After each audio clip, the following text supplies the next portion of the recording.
Sebelum menyaksikan video ini, pastikan bosku jangan lupa subscribe. Karena subscribe itu gratis plus bonus tonton video terbaru setiap harinya. Jangan lupa ya. Haikal Hasan niat salahkan pemerintah, malah dia sendiri yang kena. Pembatalan haji 2021 menuai pro dan kontra dari berbagai pihak di Indonesia.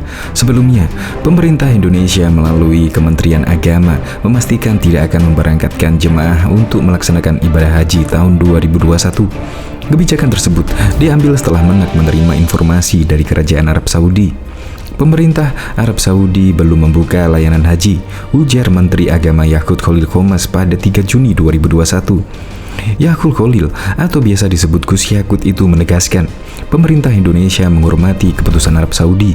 Pembatalan haji sendiri sudah ditetapkan lewat keputusan Menteri Agama nomor 660 tahun 2021 tentang pembatalan keberangkatan jemaah haji pada pemberangkatan ibadah haji 1442 Hijriah atau 2021 Masehi. Dalam keterangannya, Gus Yakut menjelaskan, hingga saat ini belum ada negara khususnya mengirim calon jemaah haji yang mendapat kuota karena belum adanya penandatanganan nota kesepahaman dengan Arab Saudi. Ini bahkan tidak hanya Indonesia, tapi semua negara. Jadi sampai saat ini belum ada negara yang mendapat kuota karena penandatanganan nota kesepahaman memang belum dilakukan jelasnya. Belum ada MOU, itu berdampak pada persiapan penyelenggaraan ibadah haji sebab berbagai persiapan yang sudah dilakukan belum dapat difinalisasi. Untuk pelayanan dalam negeri misalnya, kontrak penerbangan pelunasan biaya perjalanan ibadah haji BIPIH, kemudian penyiapan dokumen perjalanan, penyiapan petugas, dan pelaksanaan bimbingan manasik. Semuanya baru bisa diselesaikan apabila besaran kuota haji sudah diterima dari Saudi. Menanggapi hal tersebut, Sekretaris Jenderal Sekjen HRS Sentral Haikal Hasan turut membuka suara. Ia menuturkan, ini pertama kalinya warga Indonesia tidak bisa pergi haji dan menduga hal ini terjadi karena beberapa faktor. Baru pertama kali terjadi sejak ada NKRI di mana warganya tidak bisa pergi haji.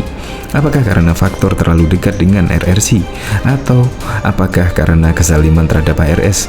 Apakah karena dana haji dipaksa dipakai? Apakah murni alasan kesehatan? Apakah menunggu pengadilan akhirat saja? Tulisnya melalui akun Twitter pribadi Haikal Hasan Jumat 4 Juni 2021. Diketahui juga pada waktu 2020 yang lalu Sekretaris Jenderal Habib Rizik, Haikal Hasan dicecar 20 pertanyaan terkait laporan terhadap dirinya. Haikal mempersoalkan lantaran mengaku mimpi bertemu Rasulullah ketika pemakaman 6 anggota Laskar Front Pembela Islam di Megamendung. Ada 20 pertanyaan lebih.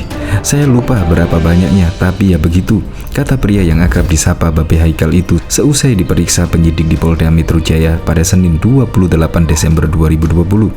Haikal menuturkan, salah satu pertanyaan penyidik yang membuat tidak habis akal yaitu bukti dirinya mimpi bertemu Rasul. Dia pun kesulitan menjawab bagaimana membuktikan mimpi, gimana cara ngebuktiinnya. Jadi saya bilang waktu bermimpi saya nggak bawa handphone, ujarnya berkelakar. Haikal menganggap pertanyaan penyidik merupakan hal paling lucu. Dia menyelesaikan pemeriksaan itu selama 6 jam. Haikal sedianya diperiksa pada 21 Desember 2020. Namun, saat itu dia berhalangan hadir karena sedang ada kegiatan di Solo, Jawa Tengah. Kemudian, polisi menjawab ulang, memanggilnya pada 23 Desember 2020. Haikal datang, namun saat mengikuti rapid test sebelum pemeriksaan dia dipastikan reaktif. Oleh polisi dia dibawa ke Rumah Sakit Polri Kramat Jati, Jakarta Timur untuk mengikuti tes lebih lanjut. Dari Polda Metro Jaya, saat itu Haikal dievakuasi oleh petugas dengan APD lengkap. Dia dibawa dengan mobil ambulan. Haikal yang juga juru bicara persaudaraan alumni PA212 dilaporkan ke Polda Metro Jaya oleh Sekretaris Jenderal Forum Pejuang Islam Husin Shihab atas dugaan menyebar berita bohong karena menyampaikan bermimpi bertemu dengan Rasul. Penceramah Haikal Hasan mendapat komentar negatif dari netizen karena juga dianggap menyalahkan 6 pemuda Palestina atas perang yang terjadi dengan Israel. Komentar netizen itu dapat dilihat di bawah unggahan Twitter terbarunya Haikal Hasan pada Ahad 16 Mei 2021. Sebelumnya, Haikal Hasan mengatakan bahwa 6 pemuda Palestina yang melempar polisi Israel adalah pemicu kembali memanasnya konflik kedua negara tersebut hingga saling serang menggunakan roket. Pernyataannya itu dapat dilihat dalam video berjudul Babe Haikal ceritakan pemicu serangan brutal Zionis Israel. yang ditayangkan di kanal YouTube TV One pada 10 Mei 2021. Awalnya Haikal Hasan mengatakan bahwa ada sebuah rumah milik warga Palestina di Sheikh Jarrah yang diambil oleh otoritas Israel. Ia lantas menyinggung soal 6 pemuda yang melempar polisi Israel yang sedang berjaga. Maaf, saya mesti ngomong fakta ya. Tentu kita bela Palestina habis-habisan. Tentu kita peduli habis-habisan. Cuma saya mau cerita fakta, bukan analisa dan bukan keberpihakan, kata Haikal Hasan. Jadi ditimpukin gitu loh polisi itu oleh 6 orang teman-teman, tambahnya. Setelah dilempar, kata Haikal, para polisi itu melakukan perlawanan dengan menggunakan gas air mata, bukan peluru tajam. Haikal juga memaparkan sebenarnya terkait penyebab lain terjadi kericuh antara Palestina dan Israel di Masjid Al-Aqsa terjadi adalah desas penyambutan Hari Kemerdekaan Israel pada 14 Mei. Terlebih awalnya, ada sejumlah aparat kepolisian dari Israel yang mengalami kekerasan dari warga Palestina. Mereka ditimpuki dengan batu saat sedang berjaga hingga mengalami luka.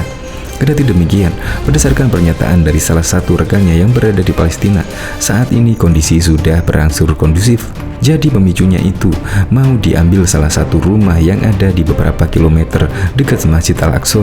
Nah, ini diambil momen gitu oleh teman-teman yang muslim di Palestina. Pemicunya itu awalnya ada 3 polisi ditimpukin saat sedang berjaga. Maaf, saya harus ngomong fakta ya, tutur Babe Haikal Hasan. Nah, pemicunya itu kemarin sebelum terjadi ada desas-desus 14 Mei, Hari Kemerdekaan Israel. Pada tanggal 10 atau hari ini, kira-kira pas sahur, saya masih live dengan teman-teman di sana. Sebenarnya kondisinya sudah kondusif. Saya lihat langsung live dengan teman-teman, kondisinya enak-enak saja imbuhnya. Kendati demikian, berdasarkan pernyataan dari salah satu rekannya yang berada di Palestina, saat itu kondisinya sudah kondusif. Jadi pemicunya itu mau diambil salah satu rumah yang ada di beberapa kilometer dekat Masjid Al-Aqsa. Nah, ini diambil momen gitu oleh teman-teman yang muslim di Palestina.